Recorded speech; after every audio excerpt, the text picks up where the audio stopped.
नमस्ते फ्रेंड्स, आप सब कैसे हो। आज का मेरा रील है अबाउट हेमोग्लोबिन लेवल प्रेगनेंसी में कैसे बढ़ाएं।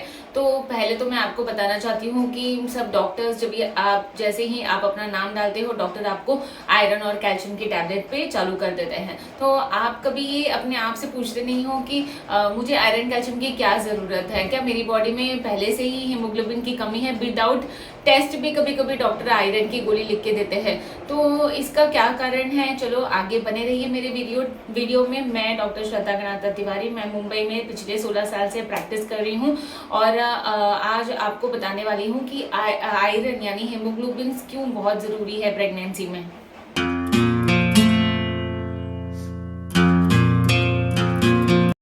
लेडीज़, पहले तो मैं आपको ये बताना चाहती हूँ कि प्रेगनेंसी में जैसे ही आप प्रेग्नेंट होते हो, पहले दूसरे महीने से ही आपकी बॉडी में जो ब्लड वॉल्यूम जो होता है, यानी कि एक पर्टिकुलर अमाउंट ऑफ वॉल्यूम आपकी बॉडी में घूमता रहता है, तो वो ब्लड वॉल्यूम 50% से ज़्यादा बढ़ जाता है।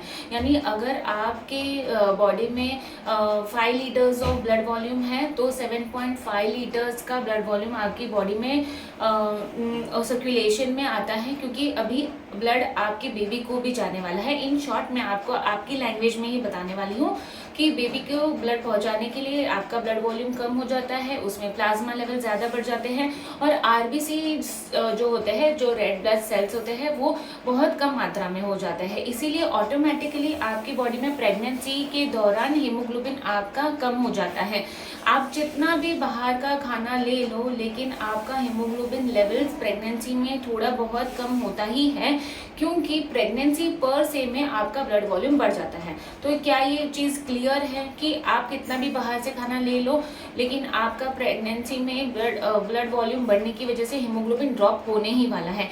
इसीलिए डॉक्टर्स आपको जैसे ही आपका 3rd मंथ लगता है आयरन की टैबलेट्स देना चालू कर देते हैं, क्योंकि डॉक्टर को पता है कि ब्लड वॉल्यूम बढ़ने की वजह से आपका हीमोग्लोबिन ड्रॉप होने वाला है और आप खाने में चाहे इतना इनटेक ना ले सको, क्योंकि आपका खाना पहले आप जितना ले रहे हो उतना ही होने वाला है, उससे ज़्यादा तो कोई ठूसने नहीं वाला है।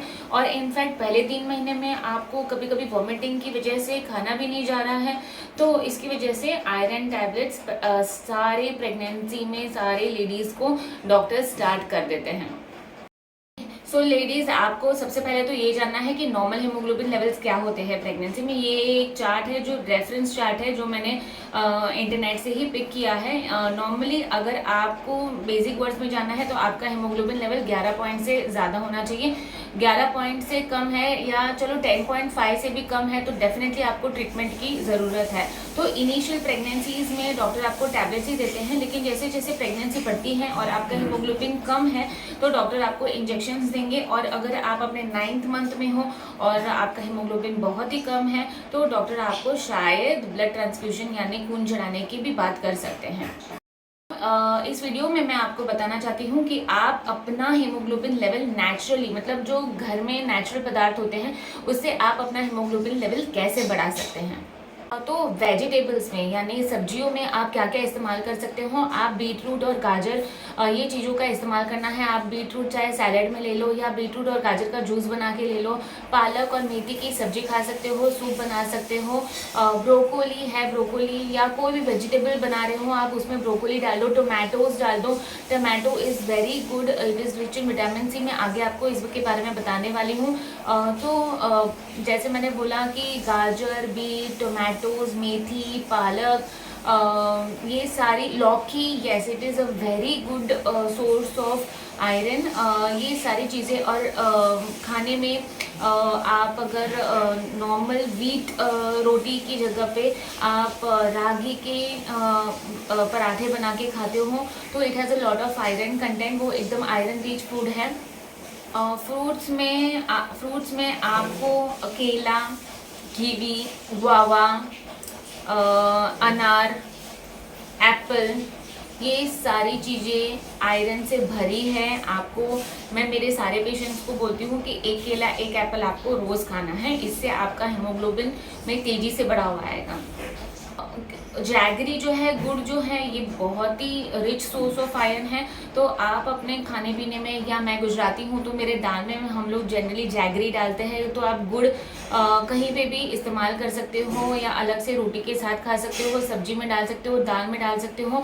या गुड़ की चिक्की आती है, वो बहुत ही फ़ायदेमंद होती है, क्योंकि उसमें गुड़ की चिक्की में हम लोग तिल की भी तिल और गुड़ की चिक्की बनाते हैं। वो आपको रोज़ आपके नाश्ते में 2 तिल के लड्डू तो लेने ही हैं अगर आपका हीमोग्लोबिन कम है, क्योंकि ये एकदम बेस्ट सोर्स है। सेसमे सीड्स यानी तिल और गुड़, ये कॉम्बिनेशन आपका हीमोग्लोबिन नेचुरली बहुत तेज़ी से बढ़ाता है।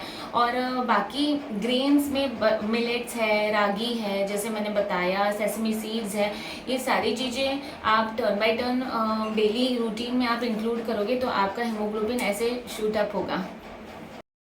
विटामिन सी जो है, ये आपके आयरन को खींचने में, बॉडी से खींचने में बहुत इम्पॉर्टेंट रोल प्ले करता है। विटामिन सी आयरन को फटाफट से बॉडी में ले लेता है, इसीलिए जो भी फ्रूट्स विटामिन सी में रिच होते हैं, जैसे नींबू है, स्वीट लाइम है, ऑरेंज है, रास्पबेरी है, स्ट्रॉबेरी है, ये सारे विटामिन सी रिच फ्रूट्स है। इसमें से आप एक भी फ्रूट रोज़ लेते हो तो आपके जो भी आप आयरन टैबलेट्स ले रहे हो उसका अब्जॉर्प्शन दुगना हो जाएगा, और या फिर नेचुरली आप आयरन ले रहे हो तो उसका अब्जॉर्प्शन बॉडी में दुगना हो जाएगा और आपका हीमोग्लोबिन लेवल बहुत तेजी से बढ़ेगा। एक एसिड और विटामिन बी कॉम्प्लेक्स जो बोलते हैं हम, विटामिन बी कॉम्प्लेक्स जो बोलते हैं, ये हमारी बॉडी में रेड ब्लड सेल्स जो होते हैं जिसके अंदर हीमोग्लोबिन होता है, तो ये रेड ब्लड सेल्स को बढ़ाने में बहुत मदद करता है। तो जो वेजिटेबल्स लाइक लोकरा, लेट्यूस और क्या, एवोकाडो, स्प्राउट्स, ये सारी चीज़ें में विटामिन, फॉलिक एसिड और विटामिन बी कॉम्प्लेक्स बहुत ज़्यादा मात्रा में रहते हैं, जो कि आरबीसीज को बढ़ाने में हेल्प करते हैं और आपके हीमोग्लोबिन लेवल को ट्रैक पे लाएंगे। अभी कुछ ऐसे पदार्थ होते हैं जो आपके आयरन अब्जॉर्प्शन को कम करते हैं, जैसे मैंने आपको बताया vitamin C, vitamin B complex और फॉलिक एसिड। ये चीज़ें खाने से आपका बॉडी में आयरन का खींचने का प्रोपोर्शन बढ़ जाता है, अब्जॉर्प्शन जो है वो बढ़ जाता है। पर कुछ ऐसे खाने की चीज़ें होती है जो आपके आयरन के अब्जॉर्प्शन को कम करती हैं, यानी कि आयरन खाने के बाद भी आपका आयरन लेवल्स नहीं बढ़ता है। अगर आपने आयरन टैबलेट्स या आयरन की कुछ खाने की चीज़ के बाद दूध, दही, चाय, कॉफ़ी या कोई भी मिल्क प्रोडक्ट्स ऐसे ले लिए तो आपका आयरन अब्जॉर्प्शन कम हो जाता है। तो अगर आपको चाय, कॉफ़ी, दूध, दही, ये सारी चीज़ें लेनी है तो आपको आयरन के सप्लीमेंट्स के कुछ घंटे बाद लेनी चाहिए। अदरवाइज़ आप आयरन खा रहे हो, साथ में दूध भी पी रहे हो, तो आपका आयरन खाना वेस्ट हो जाएगा, आपका आयरन अब्जॉर्प्शन होगा नहीं। तो लेडीज़, ये बहुत ही खास बात है, ध्यान रखिए। अगर आप कोई फ्रूट भी ले रहे हो या फिर खाने के साथ दही ले रहे हो तो उसको अवॉइड करें। खाने से 2 घंटे बाद अलग से आप दही लें। कभी आप कोई फ्रूट खा रहे हो उसके बाद तुरंत छाछ या कोई मिल्क प्रोडक्ट्स की चीज़ें नहीं लें, क्योंकि मिल्क प्रोडक्ट्स की चीज़ों से आयरन का अब्जॉर्प्शन कम हो जाता है। और एक ज़रूरी बात है, आपको डॉक्टर ने आयरन और कैल्शियम दोनों की टैबलेट्स दे के रखी होती हैं, तो आयरन और कैल्शियम दोनों टैबलेट्स आपको साथ में नहीं लेनी है।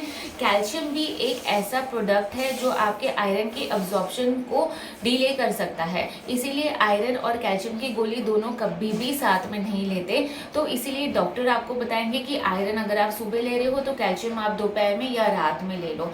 तो ये चीज़ों का आपको जब भी आप आयरन की गोली खा रहे हो तो ये चीज़ों का आपको ध्यान रखना है।